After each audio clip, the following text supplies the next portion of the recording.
Assalamualaikum warahmatullahi wabarakatuh. Mari kita lanjutkan untuk tadarus bersama terjemah tafsir Jalalain. Ini kita lanjutkan ayat 176 surat An-Nisa ya, ayat terakhir surat An-Nisa, nanti langsung lanjut ke surat Al-Maidah. Baik. A'udzu billahi minasyaitonir rajim. Yastabtunaka qulillahu yuftikum fil kalalah in imru'un halalaka laysa lahu waladun wa lahu ukhtun falaha nisfu ma tarak wa huwa yarisuha in lam yakul laha walad فإن كانت اثنتين فلهما ثلثان مما ترك وإن كانوا إخوة رجالا ونساء فللذكر مثل حظ الأنثيين يبين الله لكم أن تضلوا Wallahu bikulli syai'in alim.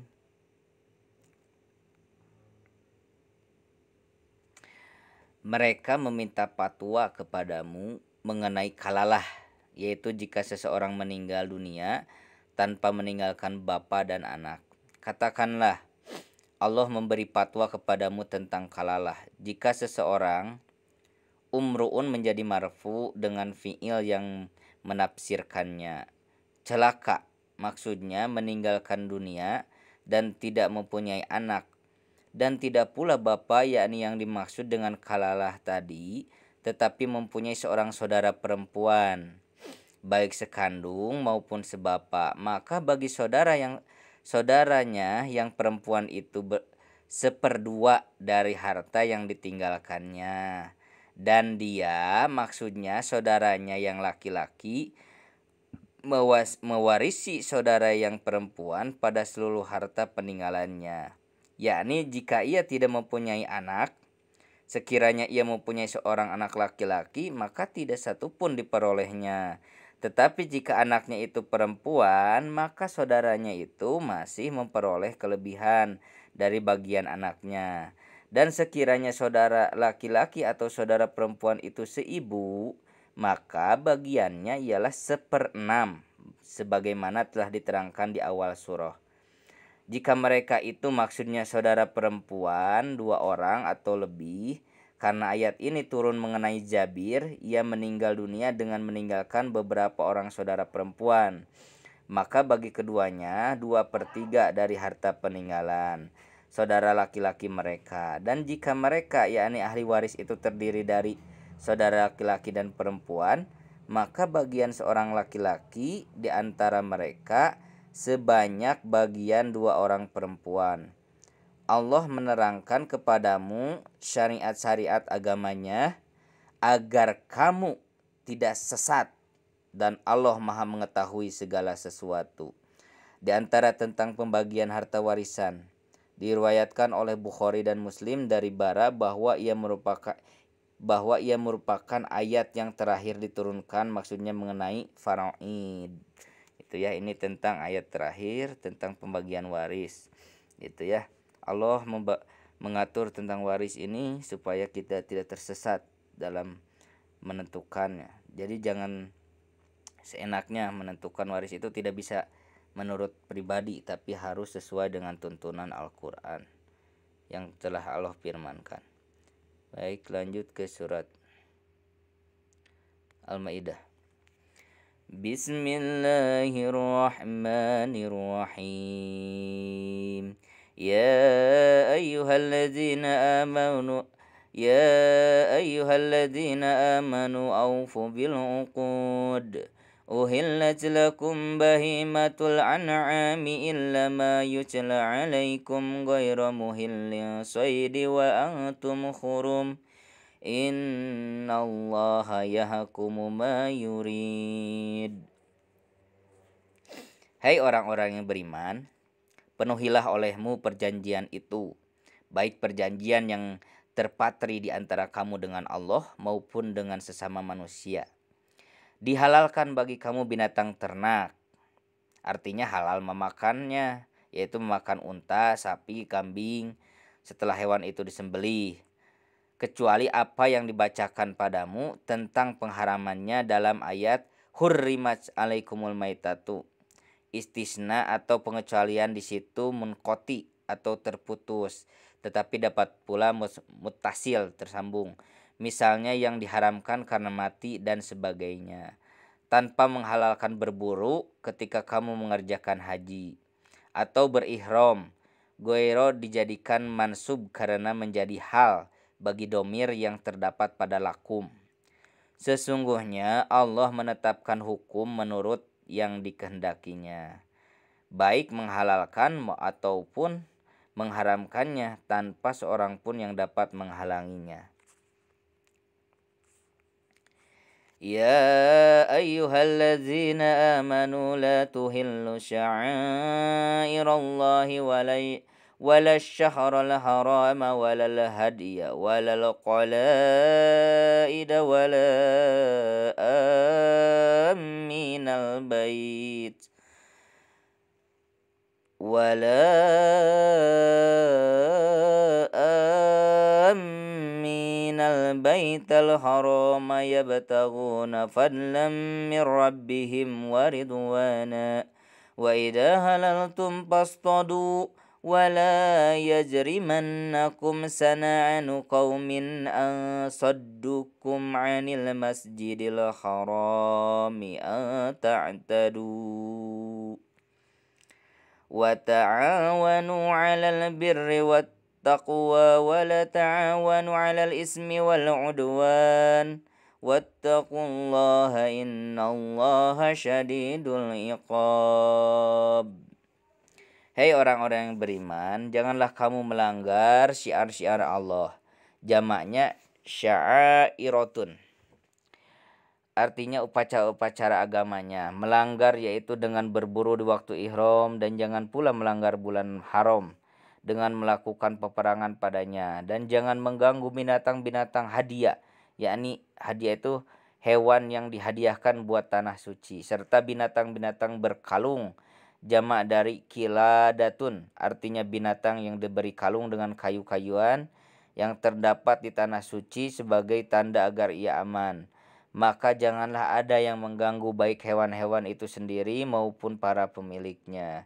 Jangan pula kamu halalkan atau kamu ganggu orang-orang yang berkunjung atau menuju Baitul Haram dengan memerangi mereka, sedangkan mereka mencari karunia, artinya rejeki dari Tuhan mereka, dengan berniaga dan keridoan daripadanya di samping berkunjung ke Baitullah, tidak seperti pengertian mereka yang salah itu. Ayat ini dimansuh oleh ayat Baro'ah. Dan apabila kamu telah selesai dari ihram, maka perintahlah berburu. Perintah di sini berarti ibahah atau memperbolehkan. Dan sekali-kali jangan kamu terdorong oleh kebencian. Dibaca syana'anu atau syan'anu berarti kebencian atau kemarahan kepada suatu kaum disebabkan mereka telah menghalangi kamu dari Masjidil Haram untuk berbuat aniaya kepada mereka dengan pembunuhan dan sebagainya. Bertolong-tolonglah kamu dalam kebaikan, dalam mengerjakan yang dititahkan dan ketakwaan, dengan meninggalkan apa-apa yang dilarang. Dan janganlah kamu bertolong-tolong pada ta'awanu, dibuang salah satu di antara dua ta pada asalnya, dalam berbuat dosa atau maksiat dan pelanggaran, artinya melampaui batas-batas ajaran Allah. Dan bertakwalah kamu kepada Allah, takutlah kamu kepada azab siksanya dengan mentaatinya. Sesungguhnya Allah amat berat siksanya bagi orang-orang yang menentangnya. حرمت عليكم الميتة والدم ولحم الخنزير وما أهل لغير الله به والمنخنقة والموعوضة mauqudatu wal mutaraddiyatu wan nasihatu وما أكل السبع إلا ما دكيتم وما ذبح على النسب وأن تستقسموا بالأزلام ذلكم فسق اليوم يئس الذين كفروا من دينكم فلا تخشوهم واخشون اليوم أكملت لكم دينكم وأتممت عليكم نعمتي ورضيت لكم الإسلام دينا فمن اضطر في محمصة غير متجانف لإثم فإن الله غفور رحيم. Diharamkan bagimu bangkai, memakan bangkai, yakni memakannya. Darah yang mengalir seperti pada binatang ternak.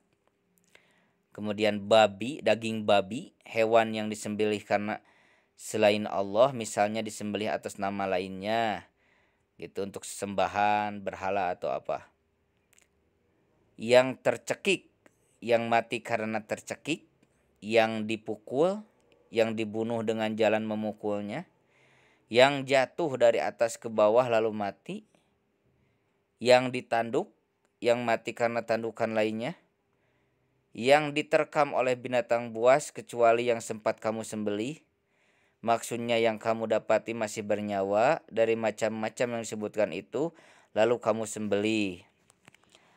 Dan yang disembelih atas nama berhala, jamak dari nisab, artinya patung, dan mengundi nasib, artinya menentukan bagian dan keputusan dengan anak panah. Ajlam jamak dari jalam atau zulam, artinya anak panah yang belum diberi bulu dan ujungnya tidak bermata. Anak panah itu ada 7 buah, disimpan oleh pengurus Ka'bah dan padanya terdapat tanda-tanda, maka tanda-tanda itulah yang mereka ambil sebagai pedoman.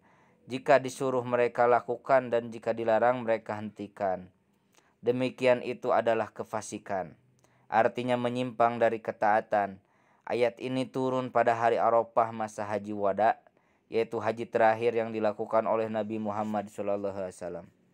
Pada hari ini, pada hari agamamu, untuk mengembalikan kamu menjadi murtad setelah mereka melihat kamu telah kuat, maka janganlah kamu takut kepada mereka dan takutlah kepadaku. Pada hari ini telah kusempurnakan untukmu agamamu, yakni hukum-hukum halal maupun haram yang tidak diturunkan lagi setelahnya, hukum-hukum dan kewajiban-kewajibannya. Dan telah kucukupkan padamu nikmat karuniaku, yakni dengan menyempurnakannya. Dan ada pula mengatakan dengan memasuki kota Mekah dalam keadaan aman. Dan telah kuridhoi, artinya telah kupilih Islam itu sebagai agama kalian. Maka siapa terpaksa karena kelaparan untuk memakan sesuatu yang haram lalu dimakannya tanpa cenderung atau sengaja berbuat dosa atau maksiat, maka sesungguhnya Allah Maha Pengampun terhadapnya atas perbuatan memakannya itu, lagi Maha Pengasih kepadanya dalam memperbolehkannya. Berbeda halnya dengan orang yang cenderung atau sengaja berbuat dosa, misalnya penyamun atau pemberontak, maka tidak halal baginya memakan itu. Sadaqallahul Adzim. Sami'na wa ata'na ghufranaka rabbana wa ilaikal masir. Baik, cukupkan sekian, nanti dilanjut lagi. Terima kasih, mudah-mudahan bermanfaat dan jadi amal ibadah untuk kita semua, dan ibadah kita diridhoi oleh Allah Subhanahu wa taala. Amin ya rabbal alamin. Assalamualaikum warahmatullahi wabarakatuh.